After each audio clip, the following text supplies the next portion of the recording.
The morning sun rose gently over the gulf, painting the edges of Galveston Bay in shades of gold.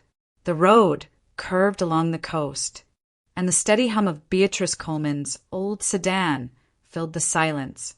She had always loved this drive from Houston. 2 hours of sky, open water, and freedom. At 70, she moved slower than she used to, but her mind remained sharp. This trip wasn't planned. After weeks of restless nights in her apartment, she decided to return to the beach house she and her late husband had built with their own hands, a place that once smelled of cedar and sea salt, laughter and summer dinners on the porch. She wanted one quiet weekend surrounded by memories. As she approached the long gravel driveway, her chest tightened with nostalgia. The house appeared just as she remembered it, pale blue siding faded by sun and salt, white shutters slightly askew, the garden half wild but alive. Yet something felt wrong. 2 unfamiliar SUVs were parked in the driveway, one in her garage where her old station wagon usually sat. The music blasting from inside, a pop beat, loud and careless, made her stomach turn. Beatrice turned off the engine and sat for a moment, staring at the open front door. Voices echoed from within, laughter sharp and unfamiliar. She stepped out, her sandals crunching the gravel. The smell of beer and cheap perfume drifted on the wind. Inside, the living room looked nothing like hers. The antique coffee table she'd polished for years was covered with takeout boxes. A baby stroller blocked the hallway, and someone had draped wet towels across the sofa. A woman's voice rang out, high and irritated. "Close that door. You're letting the AC out." Vanessa, her daughter-in-law.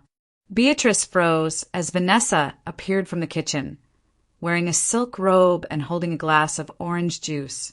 "Well, look who decided to show up," she said with a smirk. "You could have called first." "I don't need to call," Beatrice replied, her voice low. "This is my house." Vanessa laughed, sharp and loud. "Your house? Oh, please. Ethan said we could use it for the summer. You know how small our place in Katy is. The kids need space, and honestly, you're not here most of the time." She waved her hand dismissively, turning back toward the kitchen. "So relax. Go back to Houston or something." Beatrice looked around, her heart pounding. Family photos had been replaced with new ones. Vanessa with her parents, her sisters, her children. Even the framed wedding photo of Beatrice and her late husband was gone. "Where's Ethan?" she asked quietly. "At work," Vanessa said, not looking back. "He told me you'd make a scene. You always do." "I want you out of my home," Beatrice said, her voice trembling now. Vanessa turned, eyes narrowing. "Your home? You really don't get it, do you? Ethan's name is on everything now. The title, the bills, the taxes. You're old, Beatrice. You should be grateful he's taking care of things before you lose track of them." For a moment, Beatrice couldn't breathe. The room spun, the air grew heavy. She felt her knees weaken, but steadied herself on the table. "You forged something," she whispered. Vanessa shrugged, smiling coldly. "Believe what you want.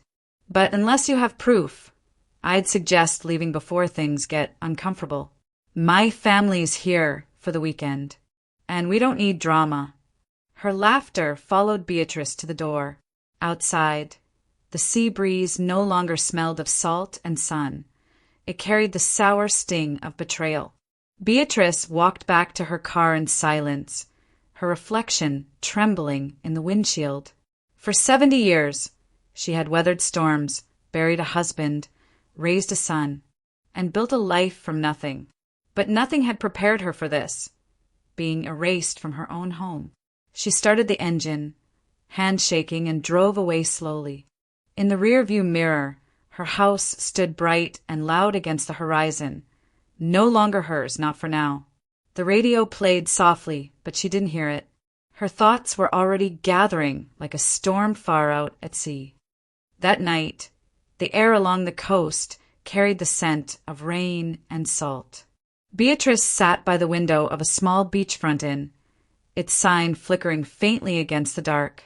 From her room, she could just make out the silhouette of her house a few blocks down the shore, a pale shadow in the distance, its windows glowing with the careless light of people who didn't belong there. Laughter drifted faintly across the sand, mixed with the thud of music. Every sound felt like an intrusion into a place that once held her peace. She hadn't eaten since morning. A half-finished cup of tea sat beside her, gone cold hours ago. On the nightstand lay her old leather purse, worn at the edges, filled with receipts, memories, and the keys that no longer opened her own door. Her hands rested quietly in her lap, but inside a storm was gathering. 20 years. That was how long it had taken her to build that house. One paycheck at a time, one late night of sewing after another, after her husband William died. She refused to sell the land they'd bought together, a small piece of marshy property everyone said was worthless. She worked double shifts as a seamstress in Houston, patching wedding gowns and uniforms, saving every dollar. When the foundation was poured, she wept. When the walls went up, she painted them herself. That house had been her final promise to herself and to William, that she would not vanish just because he was gone. She remembered Ethan as a little boy helping her plant magnolias in the front yard. He used to say the house smelled like safety, somewhere along the way. That warmth had turned into distance, occasional visits, polite phone calls, the silent understanding that his wife didn't approve of the past. And now Vanessa lived there, wearing her robe, giving orders in Beatrice's kitchen, as if the years of sacrifice had never happened. Beatrice's reflection in the glass was faint, ghost-like. The lines on her face seemed deeper under the yellow lamplight, but her eyes still held the same sharp focus she'd once needed to thread a needle through silk. She had always survived by being quiet, observant, and precise. Tonight, those traits would serve her again. Outside, the waves rolled against the shore in steady rhythm, and with every crash, her heartbeat steadied. She could feel humiliation giving way to something colder, steadier, a clarity she hadn't felt in years. They thought she was weak because she was old, she murmured to the empty room, her voice calm and almost detached. But they have no idea what I've lived through. She turned off the lamp, letting the room fall into darkness. The laughter from the house down the beach grew faint, swallowed by the wind. Beatrice lay down, facing the window, watching the dim outline of the place that had once been hers. Sleep didn't come, but determination did, slowly, quietly, like the tide rising to reclaim what was stolen. The morning came gray and heavy, the kind that clung to the air before a storm.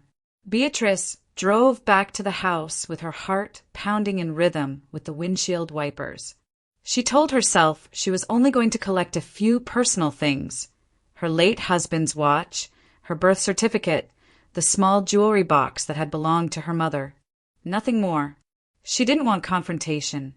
She only wanted pieces of herself back. When she pulled into the driveway, the SUVs were still there. The front door was ajar, and the smell that met her was sharp and sour: beer, detergent, and something burnt. She stepped carefully inside. Her eyes traveled across the chaos that had once been order. The dining table was sticky with spilled juice. The white curtains she'd sewn herself were stained, and the vase from her anniversary trip to New Orleans lay shattered on the floor. The framed photographs that used to line the hallway were gone, replaced by bare nails and faint outlines on the wall. In the kitchen, the sink overflowed with dishes, fruit flies swarming lazily above them. The refrigerator door hung open, its hum uneven, and inside she saw her neatly labeled jars of preserves dumped out and replaced with soda cans and half-eaten cake. For a long moment, she couldn't move. Her breath came shallow, her fingers curling around the back of a chair just to stay upright. Then she noticed her bedroom door slightly open. She stepped inside and froze. Drawers had been rummaged through, clothes scattered, the quilt folded by her own hands crumpled on the floor. The small lockbox she kept at the bottom of her closet had been pulled out, its metal hinge twisted. Inside lay papers, some torn, some neatly stacked. On top was an envelope stamped with the emblem of a legal office she didn't recognize. Her pulse quickened as she slid the papers out. The first was a power of attorney transfer, naming Ethan Coleman as her representative in all financial and medical matters. Her signature appeared at the bottom, only it wasn't hers. It was a crude imitation, shaky and wrong. Attached behind it was a medical report signed by a Dr. Raymond Heller, certifying that Beatrice Coleman was showing early signs of cognitive decline and no longer capable of managing complex property or financial responsibilities. Her knees weakened. She sat on the edge of the bed, papers trembling in her hands. Each page told her what her heart already suspected.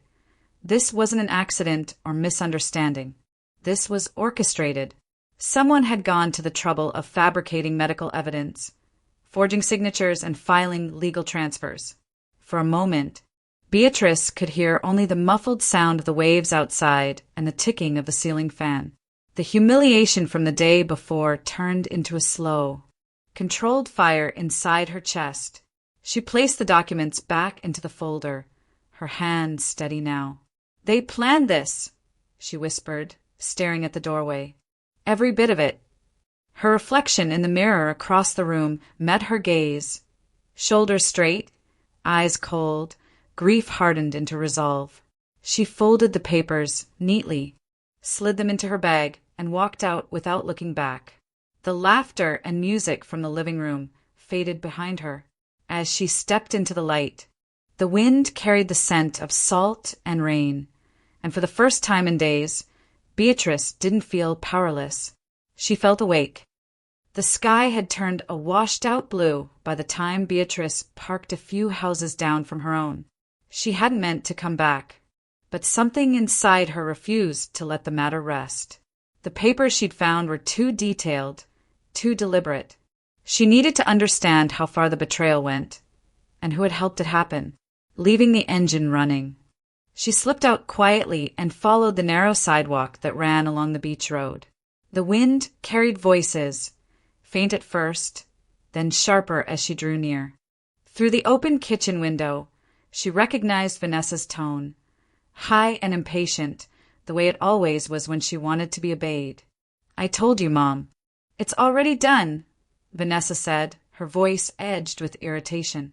The doctor signed off, the papers were filed, and Ethan handled the notary part himself. "What do you mean it's risky? You're the one who said this was how rich families protect their assets." Beatrice froze, her heart hammering so loudly she feared it might give her away. A muffled response came through the phone. Marjorie Perez, Vanessa's mother. "No. She hasn't seen it," Vanessa continued, pacing. "She's too busy being dramatic about her rights." The lawyer said once the power of attorney was filed, Ethan's name could be added to the property title. After that, it's just paperwork. "We'll handle the transfer fees later." He's already paid the attorney's retainer. "What's her name?" "Something from Austin. Cross, I think." Beatrice pressed a hand to the window frame to steady herself. Philip Cross.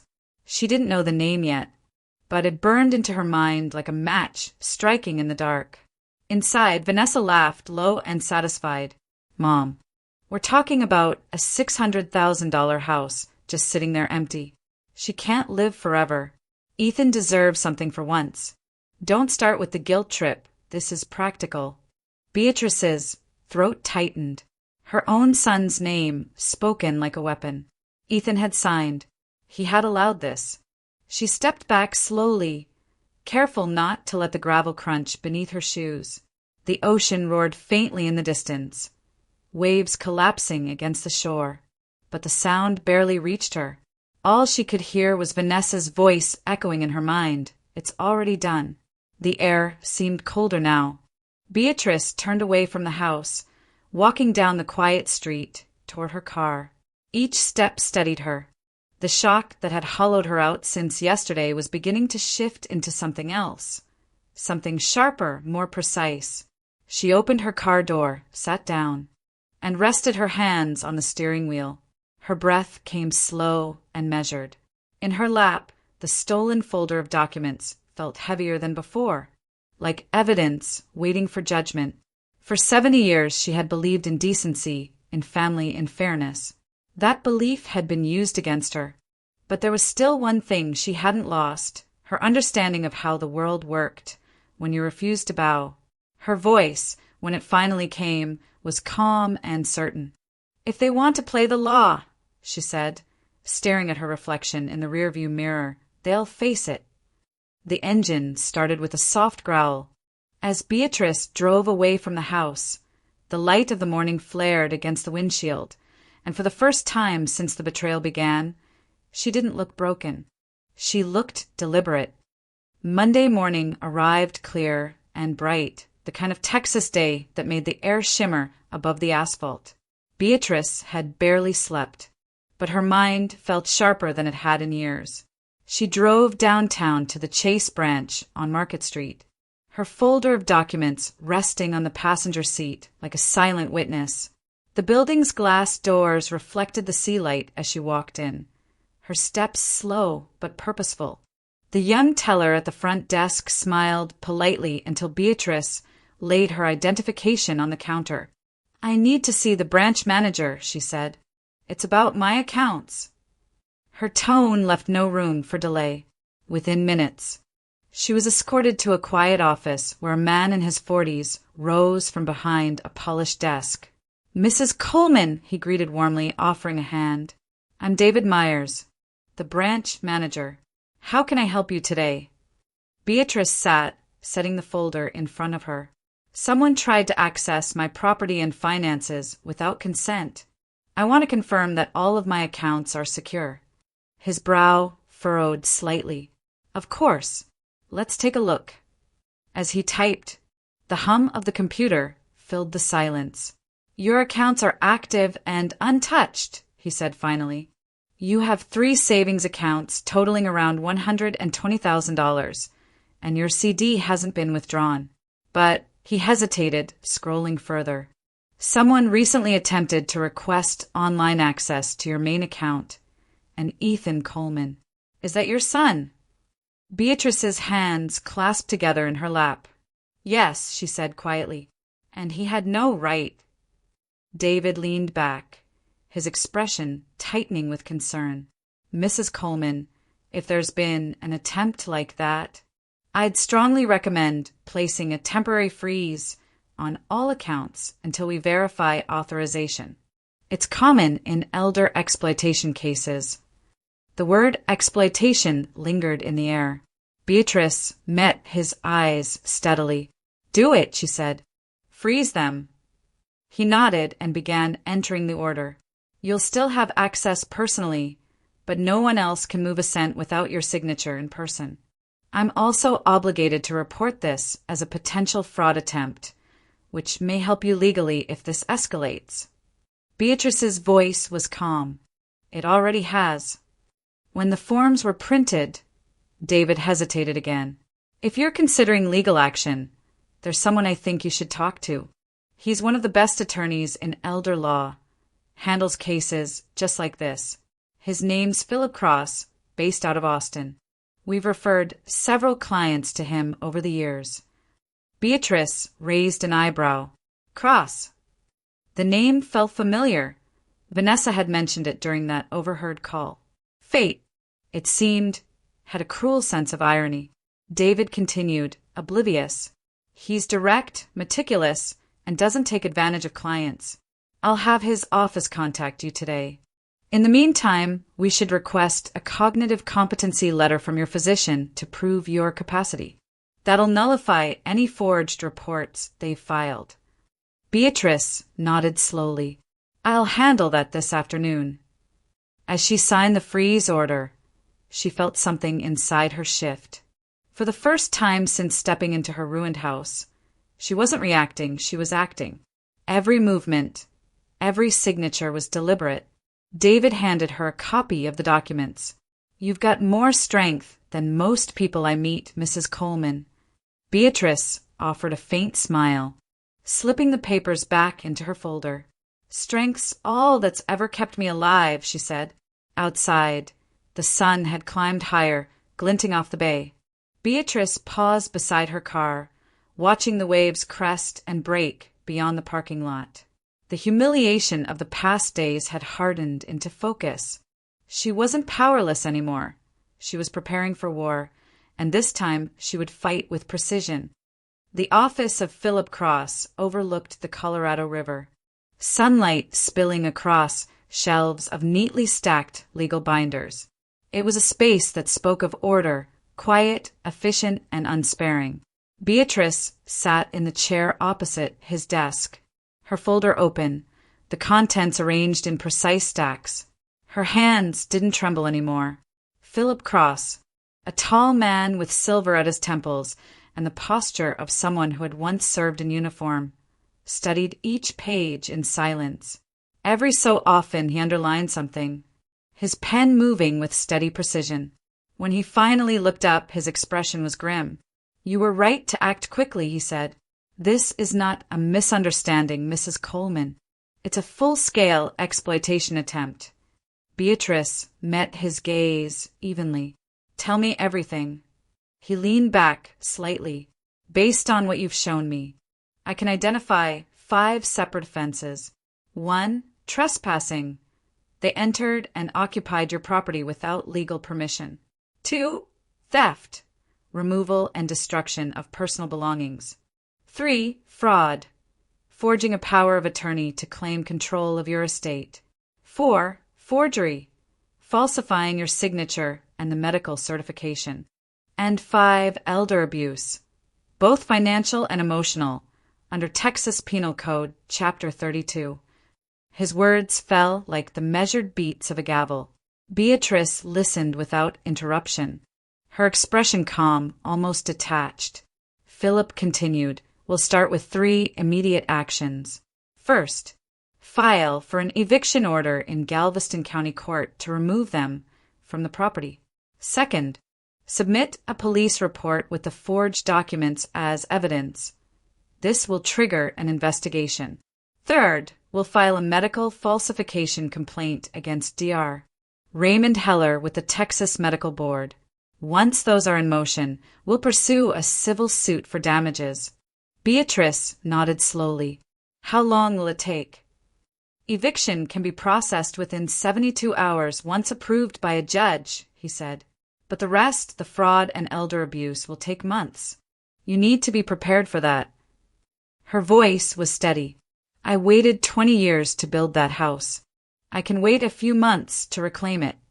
Philip studied her for a moment, as if weighing the resolve behind those words. Then he closed the folder gently. "There's something you should understand, Mrs. Coleman. Once we begin, there's no going back. These charges will destroy your son's reputation and possibly his career. Even if he avoids jail time, he'll never look at you the same way again. Are you ready for that?" Beatrice's eyes didn't waver. The room felt still, the hum of the air conditioner the only sound between them. "He already stopped being my son," she said quietly, "when he chose greed over truth." Philip inclined his head slightly, an unspoken acknowledgement of her strength. "Then we'll proceed." He began organizing the paperwork into separate folders, sliding copies toward her. "You'll receive calls from the sheriff's office within 48 hours. Stay in town until they confirm the eviction date.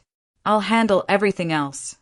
Beatrice stood, smoothing the front of her cardigan. "Thank you, Mr. Cross." As she turned toward the window, sunlight caught the silver strands in her hair, glinting like steel. The river below shimmered, alive and relentless. Beatrice felt the same way, no longer broken, no longer afraid. The law had taken their side. Now it was hers. At 8 o'clock the next morning, the neighborhood was still quiet except for the steady crash of waves rolling against the shore. A white county sheriff's car turned onto Seaside Drive. followed by Philip Cross's sedan and a notary's compact vehicle. Beatrice sat in the passenger seat beside Philip, her hands folded neatly in her lap. The eviction order lay on the dashboard, stamped and signed by the Galveston County Court. Her stomach felt heavy, but her eyes were clear. When they pulled into the driveway, the sight was almost surreal.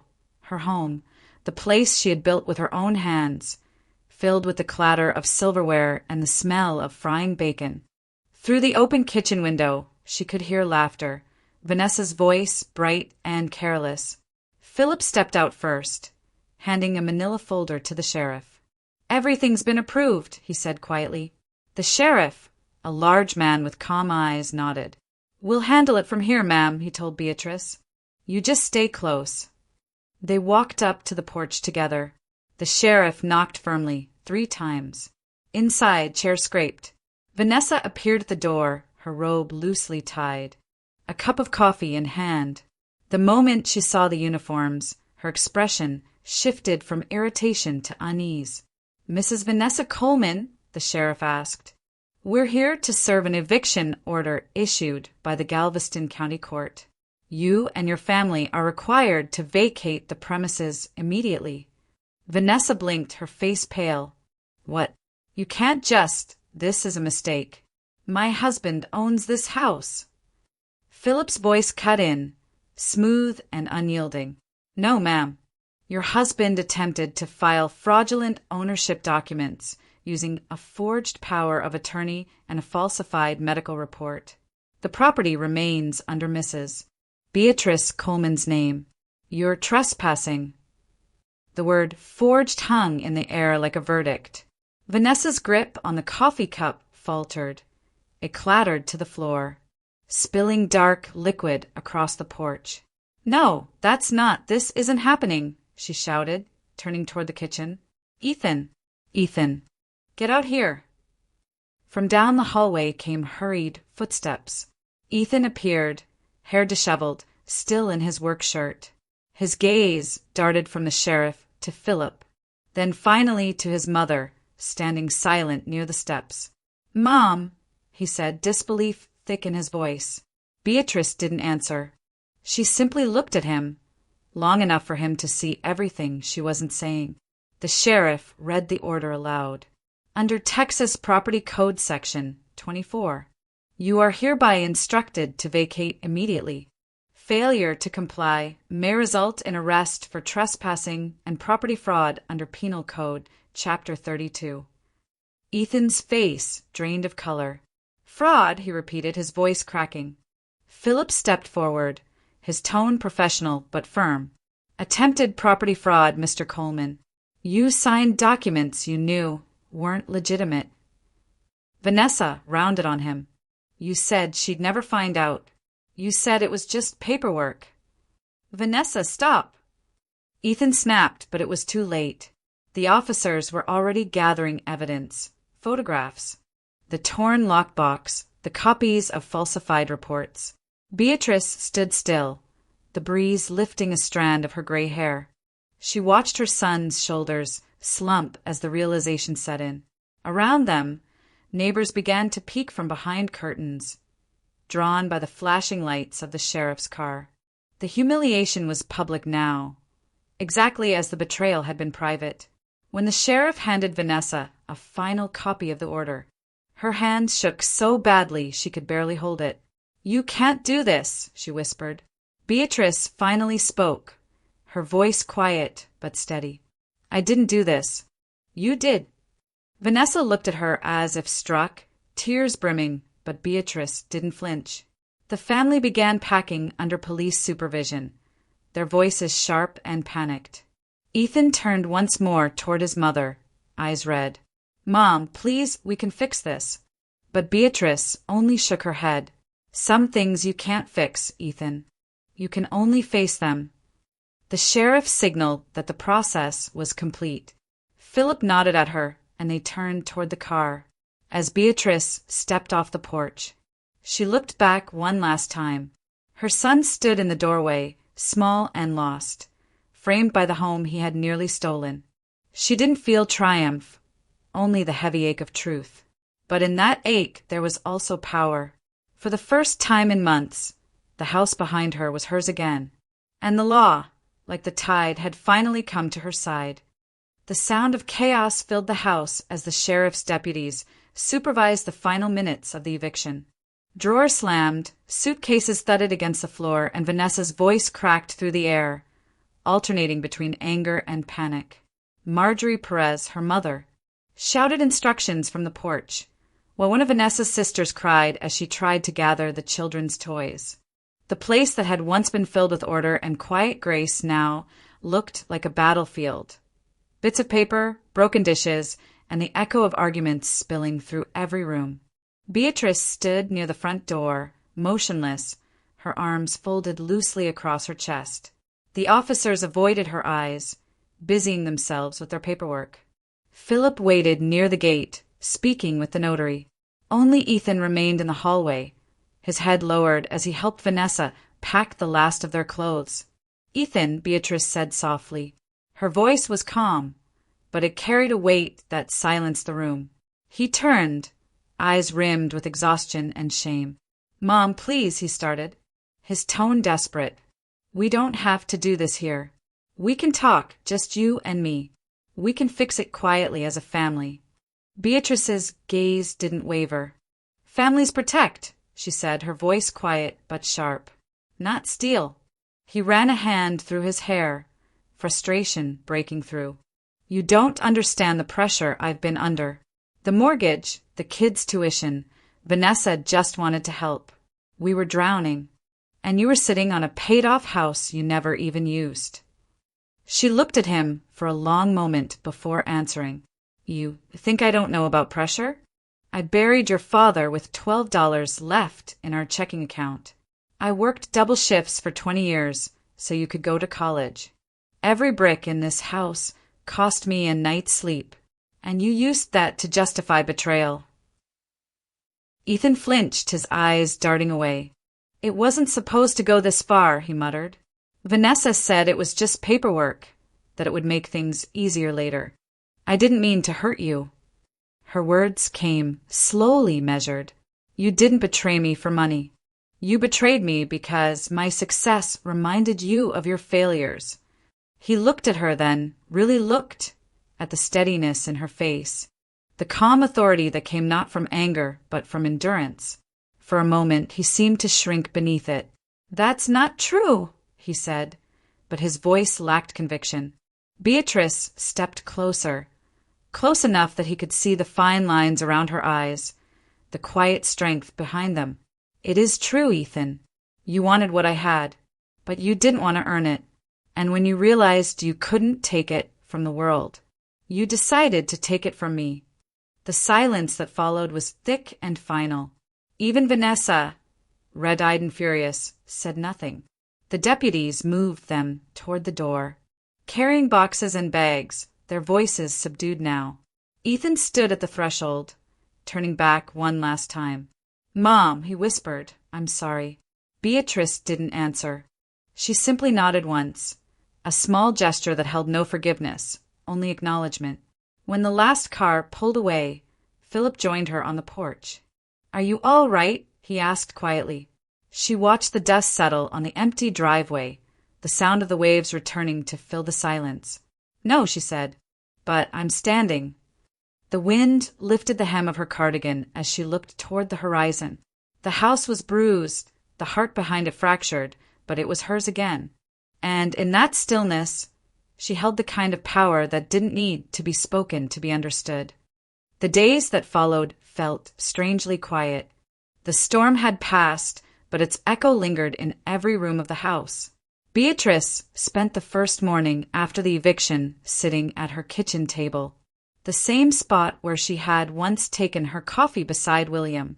Sunlight streamed through the freshly cleaned windows, glinting off the polished wood. For the first time in months, the house was still. Philip Cross arrived later that week, carrying a briefcase and his usual calm precision.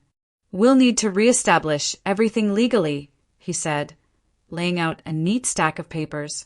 "Title confirmation, deed verification, and restoration of your accounts." They worked methodically. Beatrice provided proof of ownership, and Philip arranged for a court-certified notary to validate the corrected deed. Together, they filed a formal complaint to the Texas Medical Board against Dr. Raymond Heller for falsifying medical documentation. The process was exhausting, but each signature felt like reclaiming a piece of herself. 2 weeks later, Philip called with news. "They moved fast," he said over the phone. "The board reviewed your file and suspended Dr. Heller's license pending investigation." He admitted to signing under pressure. Vanessa promised him a cut from the eventual sale. Beatrice didn't respond immediately. She simply closed her eyes, letting out a long, measured breath. One more piece of the deceit had fallen apart. Philip continued. "The county prosecutor declined criminal charges for your son, considering your age and his cooperation, but a civil suit is moving forward. Both Ethan and Vanessa will be required to pay restitution and legal fees. You'll get back every dollar they took, and then some." Beatrice's reply was quiet. Justice doesn't always need prison walls. Philip hesitated, then said softly, "You sound relieved." "I am," she answered, "but not because they're punished. Because the truth is written down now, where it can't be erased." A few evenings later, the phone rang again. Beatrice recognized the voice instantly, Veronica Perez, Vanessa's older sister. Her tone was hesitant, almost pleading. "Mrs. Coleman, please. My sister's lost everything. The house, her reputation, her friends. Maybe if you dropped the case, they could rebuild." Beatrice interrupted gently. "This isn't revenge, Veronica. Justice isn't revenge. It's memory. It's making sure people remember what they did and why it mattered." There was silence on the line, then a faint sigh. "You sound just like my grandmother," Veronica murmured. "She used to say that same thing." "I suppose she was right," Beatrice said. "And I hope your sister remembers it, too." When the call ended, Beatrice walked out onto the porch. The evening sky stretched wide above the gulf, soft pink fading into gray. The air smelled of salt and distant rain. She leaned on the railing, feeling the wood warm beneath her palms, solid and familiar. The law had restored what was hers. The lies had been exposed. And though her heart still carried the bruise of betrayal, there was peace in knowing that truth, like the tide, had come back to claim its place. Behind her, the house was silent but alive again. Every creak and whisper of the floorboards felt like breath returning to something that had nearly been lost. Beatrice smiled faintly to herself. Justice had arrived quietly, without spectacle, exactly the way dignity always does. A week later, the knock on Beatrice's door came just as the sun began to dip behind the gulf. The air smelled of salt and faint rain. The sky streaked in amber and rose. When she opened the door, Vanessa stood there, alone, her posture small, her face blotched from crying. She clutched a paper bag to her chest like a lifeline. "May I come in?" she asked, her voice raw. Beatrice hesitated, then stepped aside. Vanessa entered quietly, eyes flicking around the living room as if it were both familiar and foreign. The house was clean again, orderly, bright, reclaimed. The contrast seemed to wound her more than any words could. She set the paper bag on the table and began to speak before Beatrice could ask. "I came to return what's left," she said, pulling out a small jewelry box, a set of pearl earrings, and an old silver locket. "These were yours." Her voice broke. "I sold the others. We were drowning in debt, and I thought if I could just fix things fast enough, no one would know." Beatrice said nothing. She sat across from her, hands folded, eyes calm. Vanessa went on, each word heavier than the last. "The credit cards were maxed out. The kids' tuition, the car payments. Ethan didn't even know how bad it was. My mother told me to talk to that doctor. Said it was just paperwork. She said rich people do it all the time." She wiped her nose with the back of her hand. "But when you showed up, when the police came, I knew we'd gone too far. Beatrice's face remained unreadable. You didn't just go too far, Vanessa, she said softly. You crossed a line you can't uncross. Vanessa nodded, tears spilling. I know. I don't expect forgiveness. I just wanted you to know. I was scared. I thought if we lost everything, Ethan would blame me. And now he does anyway. Silence settled between them. Outside, the waves rolled and broke, steady and indifferent. Beatrice finally spoke. Fear doesn't excuse cruelty, and forgiveness doesn't erase consequence. Vanessa looked up, her lips trembling. I understand. She gathered the small jewelry box, hesitated, then pushed it back toward Beatrice. These belong with you. Beatrice didn't reach for it. No, she said quietly. They belong to whoever you are after this, if you ever decide to become someone better. Vanessa's breath hitched. She nodded once, then stood, her shoulders sagging under the weight of regret. She walked to the door, pausing only to whisper, I hope someday you can see I wasn't all bad. Beatrice didn't answer. She watched her leave, the door closing gently behind her. Later, as the last light faded, Beatrice carried a chair out to the porch. The horizon burned with streaks of orange and violet, the sea reflecting it like glass. She sat in silence, the cool wind brushing against her face. The paper bag still sat on the table inside unopened. But Beatrice didn't need to look. She had already received what she came for. Not the jewelry, not the apology, but the quiet confirmation that truth, once spoken, never really fades. The tide rose and fell, unbothered, eternal. And in its rhythm, Beatrice found peace again, not forgiveness, but something close enough to live with. The court decision came in early autumn, 6 months after the eviction. The letter from Philip Cross arrived on a crisp morning, the envelope embossed with the Galveston County seal. Beatrice opened it slowly, her hand steady. Inside, the words were brief but final. Ethan and Vanessa Coleman, guilty of civil fraud and elder exploitation. Fined $25,000, sentenced to 200 hours of community service. Probation for 2 years. There were no winners, only endings. Yet as she read, Beatrice felt no bitterness, just an unfamiliar quiet. Justice had done what it was meant to do. It hadn't restored what she'd lost, but it had given shape to the truth. That week, she changed the locks. The old brass key that had once fit the front door now lay in a drawer, symbolic of the life she'd left behind. The locksmith, a kind man in his 30s, nodded when she told him she wanted everything replaced. New locks, she said, for a new beginning. Later that day, Maria Elena Ruiz arrived, a gentle, hard-working woman from Corpus Christi who came recommended by the church. She moved quietly through the house, sweeping, dusting, bringing a warmth that had been missing for months. You take good care of this place, Mrs. Coleman, she said with a smile. It feels like it's still got love in it. Beatrice smiled faintly. It's trying to. Evenings became calmer. She cooked simple meals again, played the old records she and William had danced to in younger years. Yet there was one more task she couldn't postpone. One evening, she sat at the desk in her bedroom and took out a new will. Her handwriting was neat, deliberate.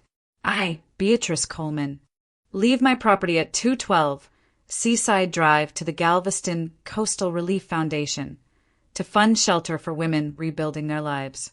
She paused for a moment, pen hovering, then added, because no one should ever feel powerless in their own home. When she finished, she sealed the envelope and placed it in the desk drawer. The house seemed to exhale, a soft, unseen release. A few days later, while cleaning the study, she accidentally bumped the edge of a tall bookshelf. A small photograph slipped from behind it and fluttered to the floor. Beatrice bent down, brushing the dust from the frame. It was Ethan at 6 years old, standing barefoot in the front yard, his hair wind-tossed, holding a seashell larger than his hand. He'd been laughing that day, his cheeks sunburned, his smile pure and unguarded. Beatrice sat back on the floor, the photo cradled in her palms. Her throat tightened, tears welling, not of anger, but of memory. The ache was still there, but softer now, like the dull sting of an old scar. Outside, the late afternoon light filtered through the curtains, painting the room in gold. The sound of the waves reached her through the open window, steady and forgiving. She placed the photo on the mantel beside William's, aligning them side by side.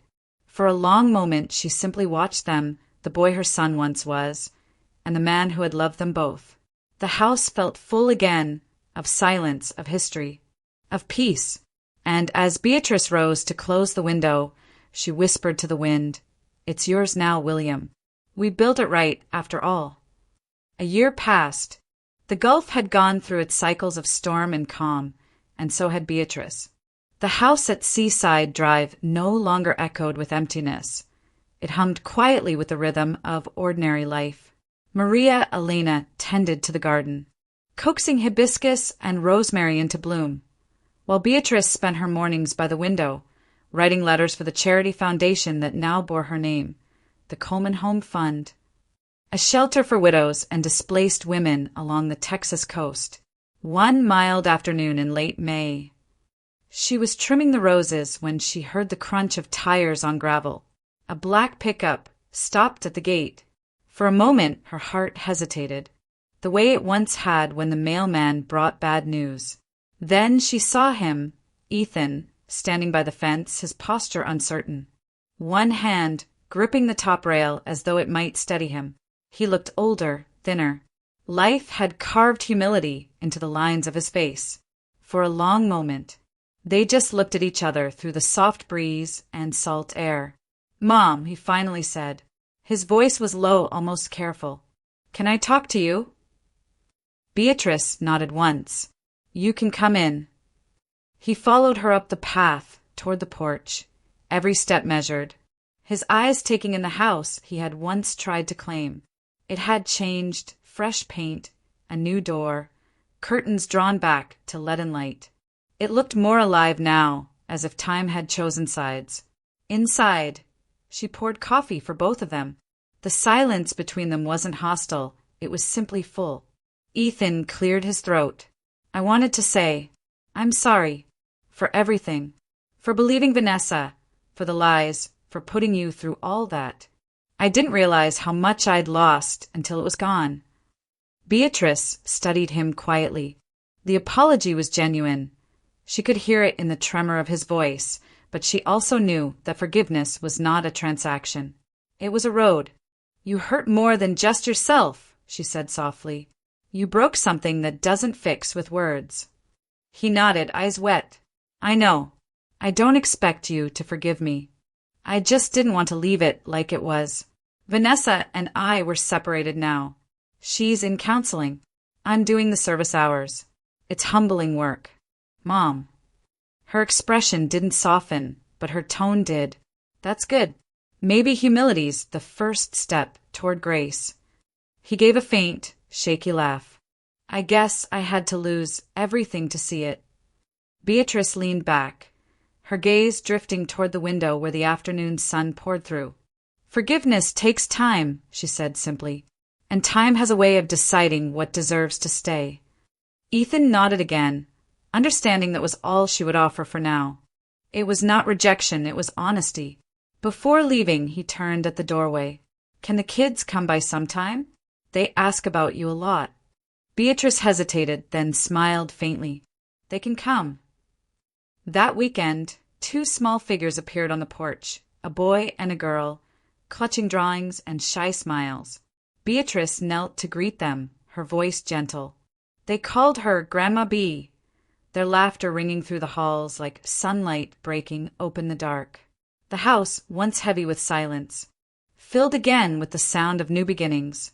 As evening fell, Beatrice stood at the window watching them play in the yard. Ethan leaned against the gate, hands in his pockets, quietly watching too. The sun dipped low over the horizon, painting the sea in molten gold. One by one, the lights of the house flickered on, glowing warmly against the deepening sky. The waves whispered against the shore, steady and endless. Justice had been done. Peace had returned, not loudly but completely. Beatrice closed her eyes, feeling the wind brush her face. She was no longer angry, no longer afraid. She had become something stronger than both, steady, certain, enduring. And as the last line of light disappeared beneath the water, one thought lingered in the quiet. She was the storm they never saw coming.